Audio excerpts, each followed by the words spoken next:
Hey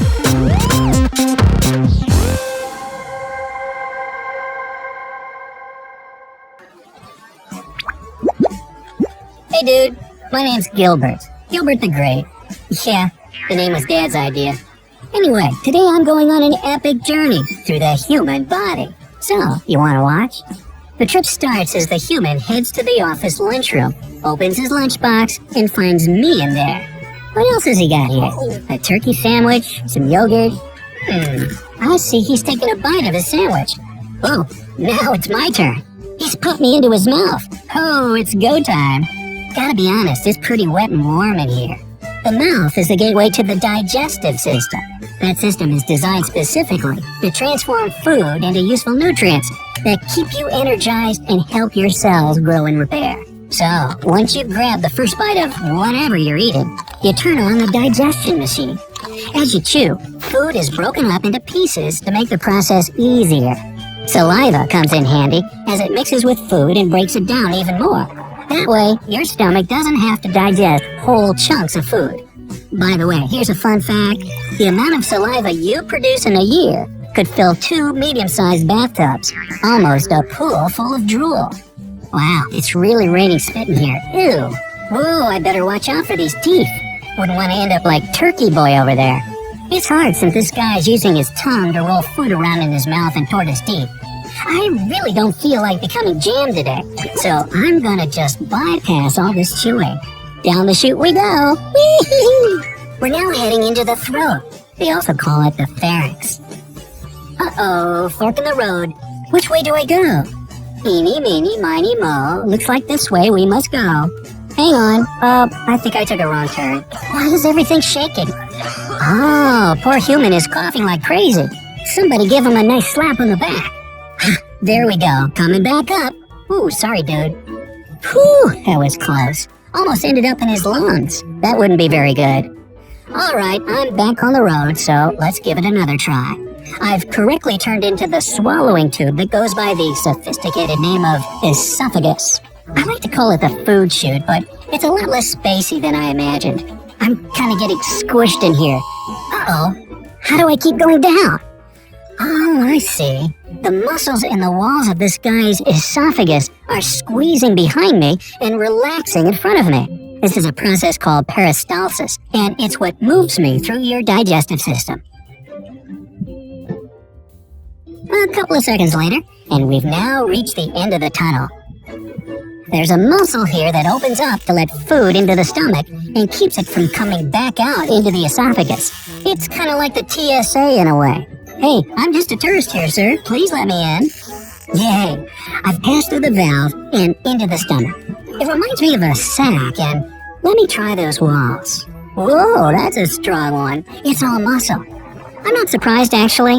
The stomach holds, mixes, and grinds the food up into a mush, so it has to be pretty strong.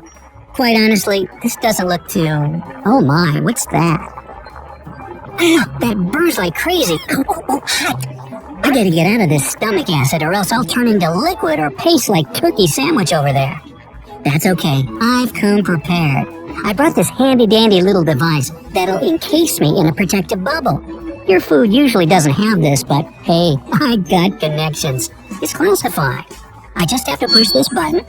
There. Now I can keep talking to you the whole way instead of turning into grape jelly. Next up, the small intestine. This long, coiled, snaky organ is made up of 3 sections. When I say long, I mean it. If you spread it out, which I don't recommend doing because you need it to be coiled and inside of you, you get a tube that's over 20 feet in length. Yep, that's as long as a giraffe is tall, all stuffed into your insides. I must say, it's pretty warm in here. Almost feels like a tropical resort. Except, I'm in an ocean of bile. Oh yeah, I'm protected in my little bubble. No worries. Bile is crucial to digest fat and take all the waste out of your blood. So be thankful your liver produces it. Your pancreas also helps the process with some good enzymes. And that thing over there that looks like a pear, that's the gallbladder. It's located under the liver and keeps bile in it until the right moment comes. Man, this thing really is coiled, huh? I'm getting kind of dizzy from the twists and turns. But no going back now. These contracting intestinal walls keep pushing me forward. Looks like I'm already in the final section of the small intestine and on to the next leg of my journey, the large intestine. Also known as the colon. It's a muscular tube that's 5 to 6 feet long. Hold the phone. Shh. Do you hear that? I'm not alone. I'm surrounded. They're coming in closer. It's bacteria. Oh, there's tons of them in here. Uh-oh. Is this person sick with some intestinal parasite or something? Nah, your intestines need good bacteria to help them break down food, vitamins, and nutrients so that your body can use them. Sup, peeps? Hey, what's that little dangly thing over there at the entrance? Ah, that must be the appendix. It doesn't do much besides house bacteria that might be released into the gut. It's also got some tissues that are useful for your immune system, but it's mostly a useless little thing, so people can still live without it. Hey, if your appendix gets inflamed, a doctor will cut it out of you. Really? Looks like this guy still has his. Good for you.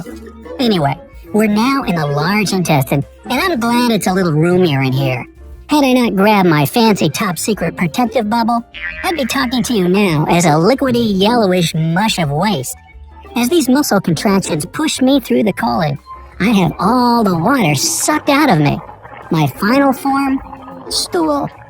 Yep, poo, doo-doo, number 2, whatever you like to call it. It's formed in the large intestine. Still, loads of bacteria all over the place. They're really hard at work, eh? Well, there can't be too little or too many. Otherwise, you'd have digestive problems like food intolerances. They also play a major role in your immunity, and that's why you have trillions of them in your gut. Hey, keep up the good work, guys. I'm on my way through the left colon. When it gets too full of stool, it decides to dump it all into the rectum because it can't hold it all by itself. It usually takes about 36 hours for what's left of your food, not much now, just waste, to reach this point. But I've been speeding through this journey because I've got some other great stuff to do. So let's head to the rectum already. Geronimo! The rectum is a straight chamber that's about 8 inches long. It has special sensors like this one or that one there that let you know when there's something you should get rid of. They send a signal to the brain when stool or gas want to make their exit. That's about the time when a thought pops up in your brain. Oh, gotta go to the bathroom. If the moment is right for you, that is, you find a toilet, the sphincters relax and ta-da! Your stool makes its exit. Bye-bye, pizza from yesterday's breakfast. What? No one else here has cold pizza for breakfast? Alright, then let me know down in the comments what your typical breakfast looks like.